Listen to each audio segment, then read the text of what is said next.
पुत्रदा एकादशी व्रत कथा।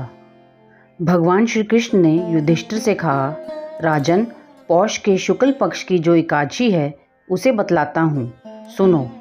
महाराज, संसार के हित की इच्छा से मैं इसका वर्णन करता हूँ। राजन, पूर्वोक्त विधि से ही यत्नपूर्वक इसका व्रत करना चाहिए। इसका नाम पुत्रदा है। ये सब पापों को हरने वाली उत्तम तिथि है। समस्त कामनाओं तथा सिद्धियों के दाता भगवान नारायण इस तिथि के अधिदेवता हैं। चराचर गणनियों सहित समस्त त्रिलोकी में इससे बढ़कर दूसरी कोई तिथि नहीं है। आइए सुनते हैं पुत्रदा एकादशी व्रत कथा। पूर्व काल की बात है। भद्रावतीपुरी में राजा सुकेतुमान राज करते थे। उनकी रानी का नाम चंपा था। राजा को बहुत समय तक कोई वंशधर पुत्र नहीं प्राप्त हुआ, इसलिए दोनों पति पत्नी सदा चिंता और शोक में डूबे रहते थे। राजा के पितृ उनके दिए हुए जल को बड़े ही शोक के साथ पीते थे और सोचते थे कि राजा के बाद और कोई ऐसा नहीं दिखाई देता जो हम लोगों का तर्पण करेगा। ये सोच सोचकर पितृ दुखी रहते थे। एक दिन राजा घोड़े पर सवार हो गहन वन में चले गए। पुरोहित आदि किसी को भी इस बात का पता न था। मृग और पक्षियों से सेवित उस सघन कानन वन में राजा भ्रमण करने लगे। मार्ग में कहीं सियार की बोली सुनाई पड़ती थी तो कहीं उल्लुओं की। जहाँ तहाँ रीछ और मृग दृष्टिगोचर हो रहे थे। इस प्रकार घूम घूम कर राजा वन की शोभा देख रहा था। इतने में दोपहर हो गई। राजा को भूख और प्यास सताने लगी। वे जल की खोज में इधर उधर दौड़ने लगे। किसी पुण्य के प्रभाव से उन्हें एक उत्तम सरोवर दिखाई दिया, जिसके पास मुनियों के बहुत से आश्रम थे। शोभाशाली नरेश ने उन आश्रमों की ओर देखा तो उस समय शुभ की सूचना देने वाला शकुन होने लगे। राजा का दाहिना नेत्र और दाहिना हाथ फड़कने लगा, जो उत्तम फल की सूचना दे रहा था। सरोवर के तट पर बहुत से मुनि वेद पाठ कर रहे थे। उन्हें देखकर राजा को बड़ा ही हर्ष हुआ। वे घोड़े से उतरकर मुनियों के सामने खड़े हो गए और पृथक पृथक उन सब की वंदना करने लगे।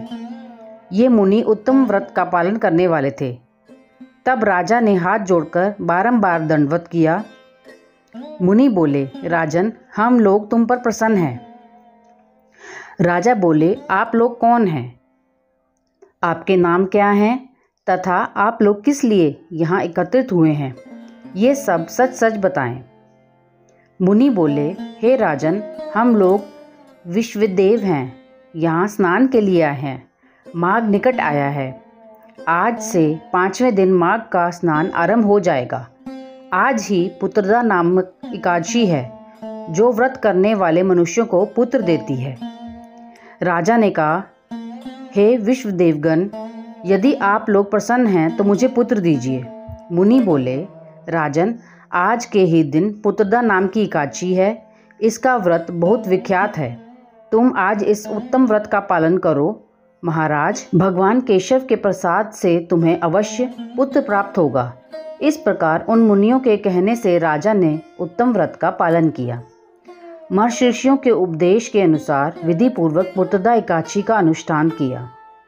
फिर द्वादशी को पारण करके मुनियों के चरणों में बारंबार मस्तक झुकाकर राजा अपने घर आए। तदंतर रानी ने गर्भ धारण किया।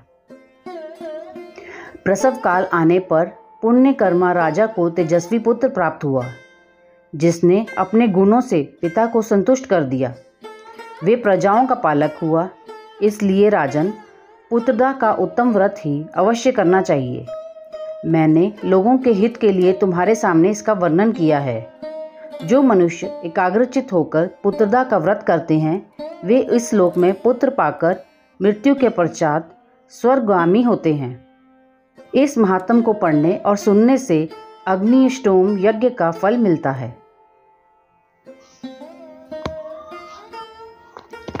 इस श्रावण शुक्ल एकादशी का नाम पुत्रदा इसीलिए पड़ा। अतः संतान सुख की इच्छा हासिल करने वालों के लिए इस व्रत को जरूर करना चाहिए।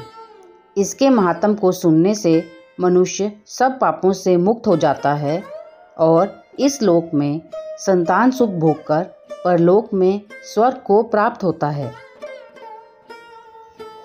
सावन पुत्रदा एकादशी का व्रत करने से संतान दोष मिटता है और तेजस्वी संतान की प्राप्ति होती है।